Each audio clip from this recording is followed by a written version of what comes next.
बिस्मिल्लाहिर्रहमानिर्रहीम। अस्सलाम वालेकुम मेरे प्यारे दोस्तों, मैं हूं डॉक्टर नासिर महमूद।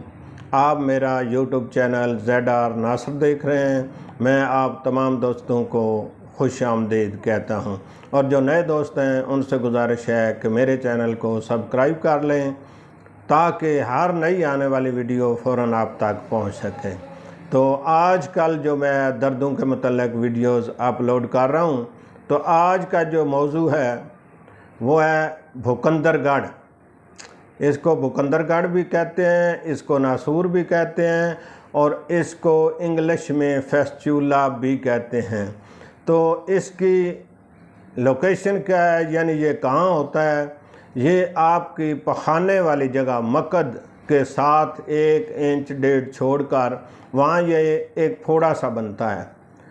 पहले वहाँ दर्द होता है, गिल्टी सी बन जाती है, फिर वो बढ़ना शुरू हो जाती है। जब वो काफ़ी बढ़ जाती है तो फिर वो फट जाती है।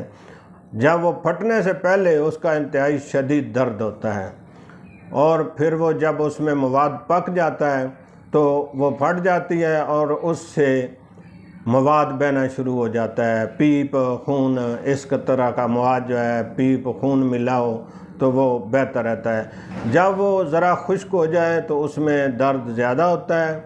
जब वो बहना शुरू हो जाए तो मरीज़ को आराम महसूस होता है। तो बाज़ लोग इस फोड़े को बवासीर समझते हैं कि हमें बवासीर की तकलीफ़ है। नहीं, बवासीर और चीज़ है, फेस्चुला जो है, भूकंदरगढ़ जो है, ये और चीज़ है, और इंतहाई मूज़ी मर्ज़ है। ये लोगों की ज़िंदगी के साथ चल रहा है। जिन लोगों को ये भूकंदर फोड़ा निकलता है, कई लोग ऐसे देखे हैं कि कई साल जो है उनके साथ वो चलता रहता है। बाज़ लोग इसका ऑपरेशन भी कराते हैं, और ऑपरेशन के बाद ये दोबारा भी बन जाता है, ये भी है। तो कई लोग जो है इसको बवासीर, मैं कह रहा हूँ कि समझते हैं। वो बवासीर जो है उसका सिर्फ खालिस खून निकलता है, खा वो सुरख हो खा वो स्याह हो, उसमें पी वगैरह नहीं होती। और ये जो नासूर है, इसको नासूर बोलते हैं। भूकंदरगढ़ जो है, इससे वो पीप मिला, खून मिला, मवाद खारिज होता है, और इसकी शदीद दर्द भी होती है मरीज़ को।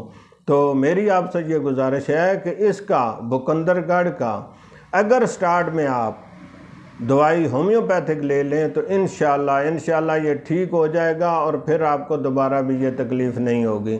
अगर किसी का ये फोड़ा फट चुका है या काफ़ी अरसा पुराना है, तब भी मेरे तजर्बे में जो चीज़ है, इसका होम्योपैथिक कामयाब इलाज है।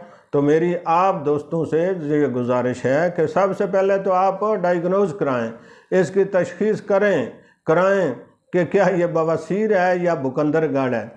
जो भी हो, बवासीर हो या भूकंदरगढ़ हो, उसका होम्योपैथिक में कामयाब तरीन इलाज है। तो मेरी आप दोस्तों से गुजारिश है कि अगर किसी को ये मसला हो तो वह होम्योपैथिक इलाज की तरफ मुतवज्जो हो।